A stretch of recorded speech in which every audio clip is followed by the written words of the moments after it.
Student learner YouTube চ্যানেলে তোমাদের সকলকে স্বাগত জানাই। আজ আমাদের আলোচ্য বিষয় চতুর্থ শ্রেণীর ইংরেজি বিষয়ের সেকেন্ড সামেটিভ এক্সাম অর্থাৎ দ্বিতীয় পর্যায়ক্রমিক মূল্যায়নের একটা উত্তর সহ নমুনা প্রশ্নপত্র নিয়ে। ফুল মার্কস তোমাদের থাকবে 30 এবং সময় থাকবে 1 ঘন্টা। এই প্রশ্নপত্রের সমস্ত প্রশ্নগুলি তোমাদের দ্বিতীয় পরীক্ষার জন্য ভীষণ গুরুত্বপূর্ণ, তাই তোমরা ভিডিওটি প্রথম থেকে শেষ অবধি সম্পূর্ণ দেখবে। সরাসরি স্ক্রিনে তোমরা উত্তর সহ নমুনা প্রশ্নপত্রটা দেখতে পাচ্ছ। 1. Write T for true and F for false statements in the given boxes 1 * 4 = 4। অর্থাৎ বাক্যটি সত্য হলে তোমাদেরকে টি লিখতে হবে এবং মিথ্যা হলে এফ লিখতে হবে। A. Apu went to see a football match. এটার অ্যান্সার হবে এফ, অর্থাৎ অপু ফুটবল ম্যাচ দেখতে গিয়েছিল। B. Subal and Madal had a boat. এটার অ্যান্সার হবে টি, অর্থাৎ সুবল এবং মাদলের একটি নৌকা ছিল। C. Swadesh boarded the train and took a front seat. এটার উত্তর হবে এফ, অর্থাৎ স্বদেশ ট্রেনের মধ্যে চড়েছিল এবং সামনের সিটে বসেছিল। D. The fairy waved the magic wand more than once. অর্থাৎ পরী তার জাদুর ছুরিটা একবারের বেশি নাড়িয়েছিল। এটা হবে সত্য, তাই এখানে আমরা টি লিখব। 2. Fill in the blanks with appropriate words from the help box given below 1 * 4 = 4। Help বক্সে তোমাদেরকে শব্দ দিয়ে দেওয়া হয়েছে, সেখান থেকে শব্দ বেছে নিয়ে শূন্যস্থান পূরণ করতে হবে। A. It was a dash morning in a railway station. প্রথম শূন্যস্থানে বসবে BUSY busy. B. Baremia is a dash creature. দ্বিতীয় শূন্যস্থানে বসবে strange. C. Jhinuk lives in dash. তৃতীয় শূন্যস্থানে বসবে Alipurduar. D. Nasir dash Apu to the playground. চতুর্থ শূন্যস্থানে বসবে পুলড।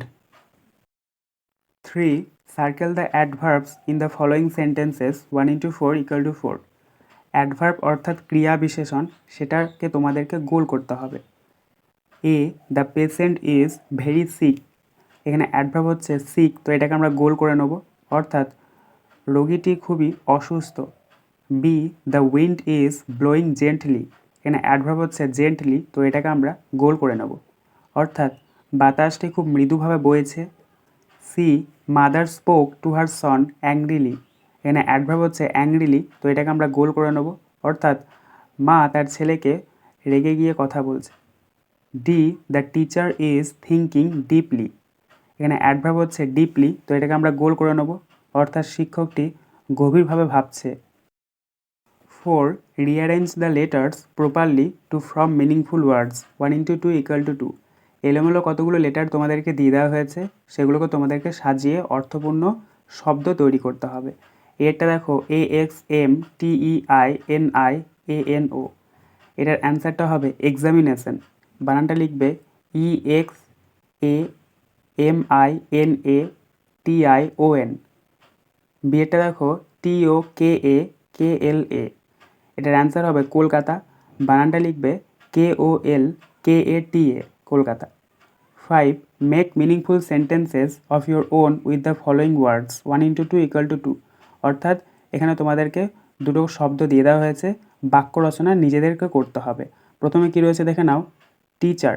তো টিচার দিয়ে তোমরা বাক্য রচনা লিখবে আই লাভ মাই টিচার। তারপর রয়েছে দেখো ফুটবল। ফুটবল দিয়ে তোমরা বাক্য রচনা লিখবে আই প্লে ফুটবল। 6.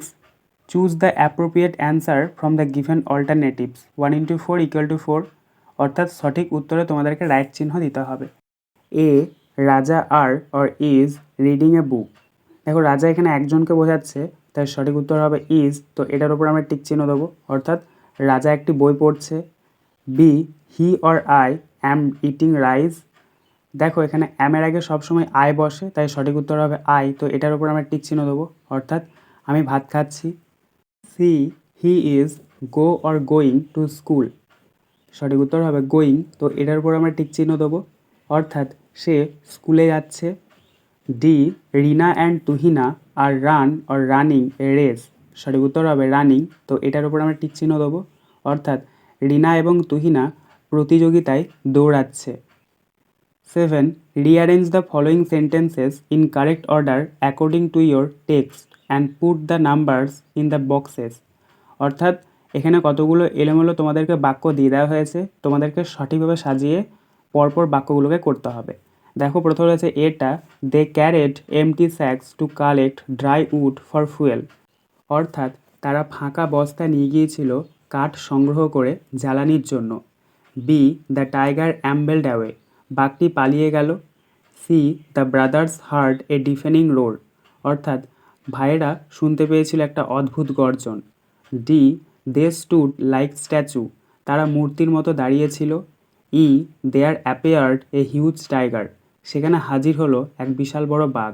তো এগুলোকে তোমাদেরকে পরপর সাজাতে হবে। তো এখানে প্রথমে হবে এরটা, অর্থাৎ they carried empty sacks to collect dry fruit for fuel, এখানে তোমরা 1 লিখবে। তারপরে হবে সি এরটা, the brothers heard a deafening roar, এটা তোমরা 2 লিখবে। তারপরে হবে ই এরটা, there appeared a huge tiger, এটা তোমরা 3 লিখবে। তারপরে হবে ডি এরটা, দে স্টুড লাইক স্ট্যাচুস, এটা তোমরা 4 লিখবে। তারপর সবশেষে বি এরটা হবে দ্য টাইগার অ্যাম্বেলড অ্যাওয়ে, এটা তোমরা 5 লিখবে। এইভাবে তোমরা খুব সুন্দরভাবে 1 2 3 4 5 করে সাজিয়ে নেবে। 8. Answer the following questions 1 into 4 equal to 4. A. Who pulled Apu to the playground? অর্থাৎ খেলার মাঠে অপুকে কে টেনে নিয়ে গিয়েছিল? Answer, the writer's cousin pulled Apu to the playground. অর্থাৎ লেখকের খুড়তুতো ভাই অপুকে খেলার মাঠে টেনে নিয়ে গিয়েছিল। B, what did Subal and Madal hear suddenly? অর্থাৎ সুবল এবং মাদল হঠাৎ করে কি শুনতে পেল? Answer, suddenly Subal and Madal heard a deafening roar. অর্থাৎ হঠাৎ করে সুবল এবং মাদল শুনতে পেল একটা অদ্ভুত গর্জন। C, who were walking down the platform? অর্থাৎ প্ল্যাটফর্মের মধ্যে কারা হাঁটাচলা করছিল? Answer, some policeman were walking down the platform. অর্থাৎ কিছু পুলিশম্যানেরা প্ল্যাটফর্মের মধ্যে হাঁটাচলা করছিল। D, which metro station did Jhinuk and the fairy enter? অর্থাৎ কোন মেট্রো স্টেশনে ঝিনুক এবং পরীটা প্রবেশ করলো? Answer, Jhinuk and the fairy entered the Esplanade metro station. অর্থাৎ ঝিনুক এবং পরীটা এসপ্ল্যান্ডে মেট্রো স্টেশনে প্রবেশ করেছিল। 9. Write the feminine gender of the following words 1 into 2 equal to 2.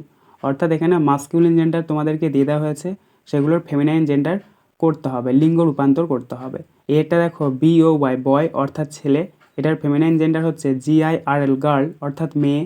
বিয়েটা দেখো SIR স্যার অর্থাৎ হচ্ছে মহাশয়, এটার ফেমিনাইন জেন্ডার হচ্ছে MADAM ম্যাডাম অর্থাৎ মহাশয়া। আজকের আলোচনা পর্বটি এখানেই শেষ হলো। আশা করি ভিডিওটি তোমাদের ভালো লেগেছে। যদি ভালো লাগে একটা করে লাইক করে দিও। সবশেষে তোমাদের কাছে একটাই অনুরোধ, যারা এখনও পর্যন্ত আমাদের চ্যানেলটিকে সাবস্ক্রাইব করে উঠতে পারোনি, তারা চ্যানেলটিকে সাবস্ক্রাইব করে পাশে থাকা নোটিফিকেশন বেলকে অল প্রেস করে নিও এই ধরনের নতুন নতুন ভিডিও পাওয়ার জন্য। ধন্যবাদ।